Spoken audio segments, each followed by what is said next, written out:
Hello నమస్తే నేను అశోక్ 3-4 రోజులుగా భారతదేశానికి సంబంధించి విమానయాన రంగంలో ఎప్పుడూ చూడనటువంటి ఒక సంక్షోభాన్ని చూస్తున్నాం. అది ఎవరో ప్రమాదకరంగానో లేదంటే విమాన సర్వీసులు ఏదైనా ఇబ్బందులు వచ్చో లేదంటే ఏదన్నా అంతరాయం కలిగి ఆగిపోయినటువంటి సంస్థ కాదు, లేదంటే దానికి సంబంధించిన ఇష్యూ కాదు. కేవలం మానవ తప్పిదం వల్ల క్రైసిస్ వల్ల క్రియేట్ అయినటువంటి ఒక సిచ్యువేషన్.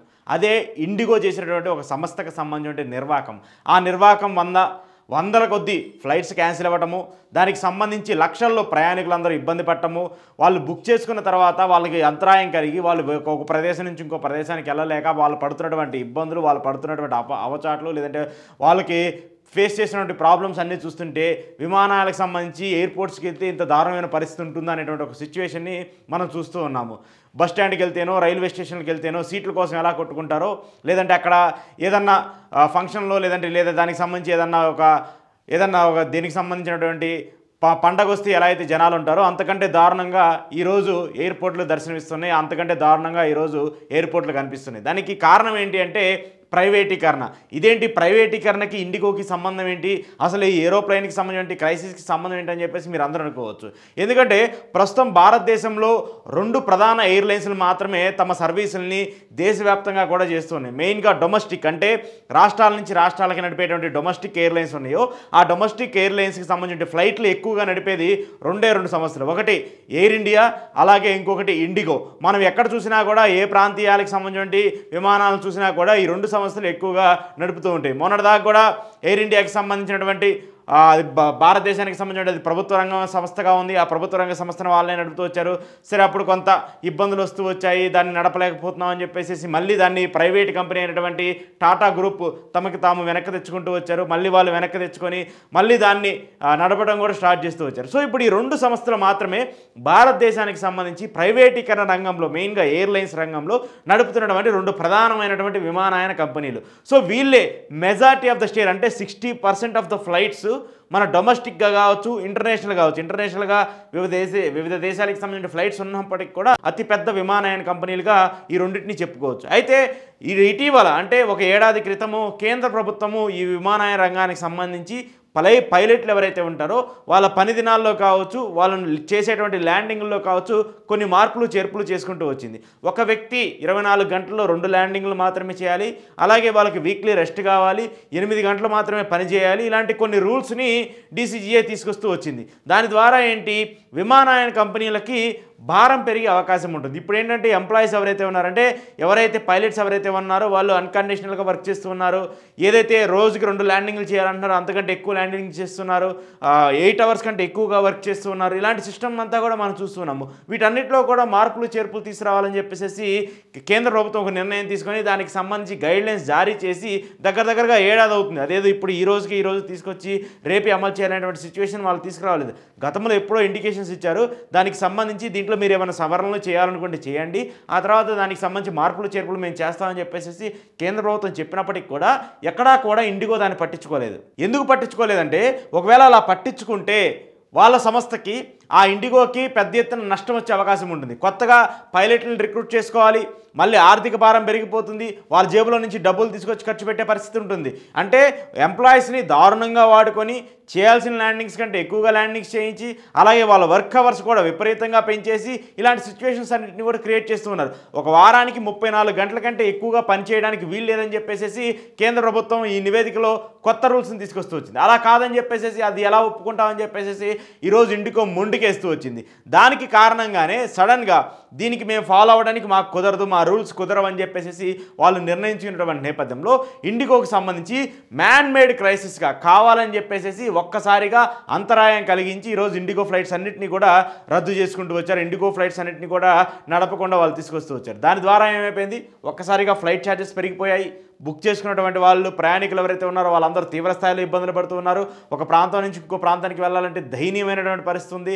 ఆల్రెడీ టికెట్ రేట్లు 8,000 ఉండాల్సినటువంటి టికెట్ రేట్లు 60,000కి వెళ్ళిపోయింది. 60,000 ఉండాల్సినటువంటి టికెట్ రేటు ₹1,00,000 దాటిపోయింది. సో ఏదైతే మ్యాన్ మేడ్ క్రైసిస్ కొన్ని ప్రైవేట్ కంపెనీల చేతుల్లోకి కొన్ని భాగస్వామ్యులు వెళితే వాళ్ళు క్రియేట్ చేసేటువంటి ఒక సృష్టి, వాళ్ళు క్రియేట్ చేసేటువంటి ఒక క్రైసిస్ ఎంత దారుణంగా ఉంటుందో, దాని ద్వారా సామాన్యుడు ఏ విధంగా ప్రమాదంలో పడతారన్న దానికి ఈరోజు ఇండిగో క్రైసిసే ఒక ఉదాహరణ. నేను దీన్ని ఎందుకు పర్టికులర్గా ప్రైవేట్ కంపెనీలు అని చెప్తూ ఉన్నానంటే, ఈరోజు మనం చూస్తూ ఉన్నాము దేశంలో చాలా అంటే చాలా ప్రతి అంశంలో కూడా పీపీపీ అనే ఒక విధానాన్ని తీసుకొచ్చి ప్రైవేట్ పరం చేసేస్తూ ఉన్నారు. ఖచ్చితంగా ప్రైవేట్ పరం చేయండి, తప్పులేదు. ఎందుకంటే ఒక పక్క ప్రభుత్వ రంగ సంస్థలు ఎదగాలి, అలాగే ప్రైవేట్ రంగ సంస్థలు ఎదగాలి. ఆ రెండు ఎదిగితే ప్యారలల్గా ఉద్యోగ కల్పనకైనా దేశానికి సంబంధించిన ఎకానమీ అయినా కూడా పెరుగుతుంది. కానీ మీరు అన్నిటినీ కూడా ప్రైవేట్ రంగానికి సంబంధించినటువంటి సంస్థలు ఏదో ఇంప్రూవ్ చేయాలని చెప్పేసి, మీ వ్యక్తులకి ఏదో వాళ్ళందరికీ కూడా ఏదో మంచి చేయాలని చెప్పేసి ప్రభుత్వ ఆధీనంలో ఉండేటువంటి సంస్థలన్నింటినీ కూడా తీసుకెళ్ళి ఈరోజు ప్రైవేట్ పరం చేస్తే ఇండిగో చేసినటువంటి క్రైసిస్ రేపు మళ్ళీ ఇంకొక సంస్థ చేయదని చెప్పడానికి మీరు గ్యారంటీ ఇస్తారా? రేపు అంతకంటే దారుణమైనటువంటి ఒక సిచ్యువేషన్ని ఈరోజు ఇండిగో ఎలా అయితే క్రియేట్ చేసుకుంటూ వచ్చిందో అంతకంటే దారుణమైనటువంటి సిచ్యువేషన్ ఇంకో సంస్థ క్రియేట్ చేసుకుంటూ వస్తే అప్పుడు ప్రజల పరిస్థితి ఏంటి?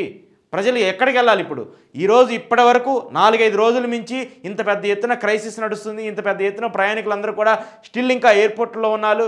వందల కొద్ది విమానాలన్నీ కూడా రద్దవుతూ వచ్చాయి. మరి వాళ్ళకి ఆల్టర్నేటివ్ సోర్సెస్ ఏమైనా క్రియేట్ అయినాయా? వాళ్ళకి ఆల్టర్నేటివ్ ఏమైనా చేసుకుంటూ వచ్చారా? ఏమీ లేదు. అక్కడ వాళ్ళందరూ కూడా ఎయిర్పోర్ట్లో పడిగాపులు కాస్తూ, ఎయిర్పోర్ట్లో గొడవలు చేస్తూ, ఎయిర్పోర్ట్లో అధికారులతో గొడవలు దిగాల్సిన పరిస్థితి వస్తుంది తప్పితే దానికి ఆల్టర్నేటివ్ క్రియేటివిటీ, ఆల్టర్నేటివ్ మెకానిజాన్ని ఏమన్నా ప్రభుత్వం చేసుకుంటూ వచ్చిందా? కేంద్ర విమానయాన శాఖ మంత్రిగా ఉన్నటువంటి రామ్మోహన్ నాయుడు ఏమైనా చేసుకుంటూ వచ్చాడా? లేదు కదా.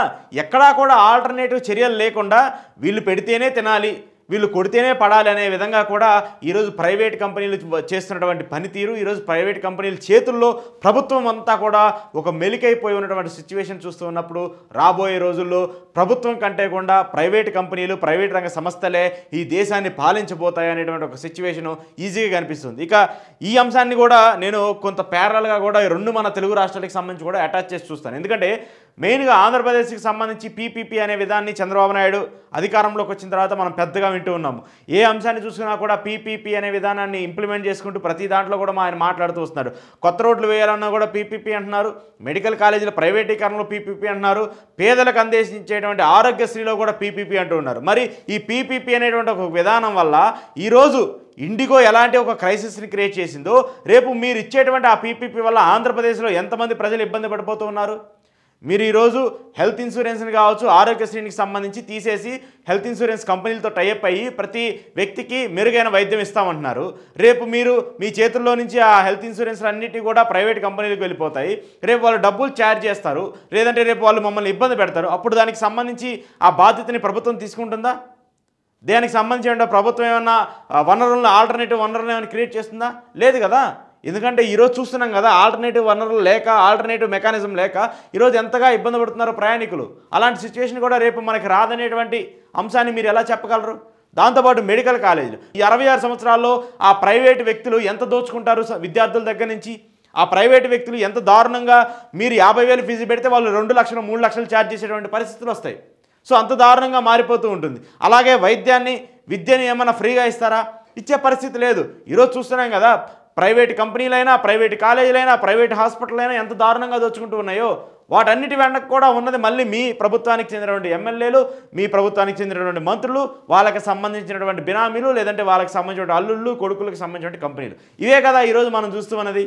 2 తెలుగు రాష్ట్రాల్లో ఎంత దారుణమైన పరిస్థితులు ఉన్నాయి. రోడ్డు వేయాలంటే పీపీపీ. ఎందుకంటే ఆ రోడ్డు మీద వాడు ఎక్కడైనా సరే టోల్ ప్లాజా పెట్టుకోవచ్చు, ప్రజల దగ్గర నుంచి ట్యాక్సుల పేరుతో డబ్బులు గుంజేయచ్చు. ఇలాంటి పరిస్థితిని మనం చూస్తూ వస్తున్నాం.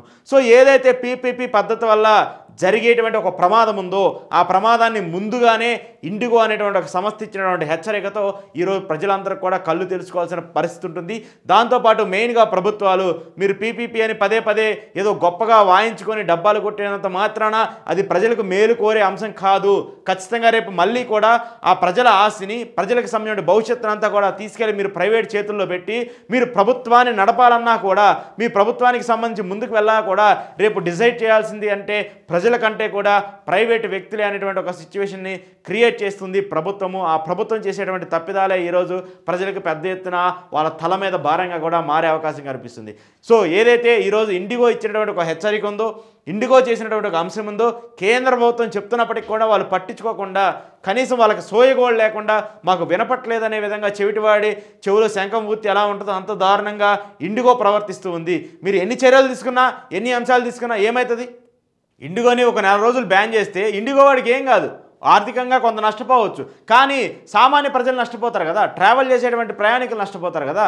వాళ్ళదేం పోయింది, వాళ్ళు మహా అయితే ఇక్కడ కాకపోతే వేరే దేశానికి వెళ్ళి ఆ ఫైట్ సీన్ రన్ చేసుకునే పరిస్థితి వస్తుంది. కానీ ఇక్కడ మనకున్నటువంటి ప్రజలు, ఇక్కడ ఉండేటువంటి ప్రయాణికులు, దీనికి ఆల్టర్నేటివ్ మెకానిజము ఏమవుతుంది? ఏం లేదు కదా. అంటే ఒక అంశము, ఒక వ్యక్తి లేదంటే ఒక అధికారము ఇద్దరు వ్యక్తుల్లోనే లేదంటే ఇద్దరు వ్యక్తుల చేతుల్లోనే కేంద్రీకృతమైతే ఎంత పెద్ద ప్రమాదం జరుగుద్దో, ఇద్దరు వ్యక్తుల్లోనే పవర్ ఉంటే ఎంత పెద్ద ప్రమాదం జరుగుద్ది అనేటువంటి ఒక సిచ్యువేషన్కి ఉదాహరణే ఈరోజు ఈ 2 ఎయిర్లైన్స్ చేస్తున్నటువంటి దౌర్జన్యకాండ, ఈరోజు ఈ 2 ఎయిర్లైన్స్ చేస్తున్నటువంటి దుర్మార్గ కాండగానే మనం చెప్పుకోవచ్చు. నాట్ ఓన్లీ ఎయిర్లైన్స్ వ్యవస్థకి సంబంధించి మాత్రం నేను చెప్పట్లేదు, ఇది ఏదైనా సరే రేపు ప్రతి దాంట్లో కూడా అప్లికబుల్ అయ్యే అవకాశం ఉంటుంది. ప్రతి వ్యవస్థలో కూడా ప్రైవేటు వ్యక్తులు చేసేటువంటి నిర్వాహకం, ప్రైవేటు వ్యక్తులు చేసేటువంటి దందాలే మళ్ళీ కారణమయ్యే అవకాశం ఉంటుంది. కాబట్టి ప్రభుత్వాలు ఇప్పటికైనా మేలుకోండి. ప్రభుత్వ రంగ సంస్థలు కావచ్చు, లేదంటే ప్రభుత్వాల్లో మేజర్ ప్లే చేసేటువంటి రోల్స్ ఏవైతే ఉంటాయో ఆ శాఖలన్నింటినీ కూడా మీ పరిధిలోనే ఉంచుకొని ప్రజల శ్రేయస్సు కోసం, ప్రజల మంచి కోసం పనిచేయాలని చెప్పేసి ఖచ్చితంగా కోరుకుంటున్నాను. ప్రైవేటీకరణ ఎంకరేజ్ చేయండి, కానీ ఆ ప్రైవేటీకరణ ముసుగులో ప్రభుత్వానికి సంబంధించి ప్రజలకు సంబంధించినటువంటి ఆస్తుల్ని, వాళ్ళకి సంబంధించిన విలువైన అంశాలన్నీ కూడా తీసుకెళ్ళి వాళ్ళ ఒళ్ళో పెట్టవద్దని చెప్పేసి కూడా ప్రజలందరూ కోరుకుంటున్నారు. దానికి ఉదాహరణే ఈరోజు ఇండిగో చేస్తున్నటువంటి దాష్టీకం.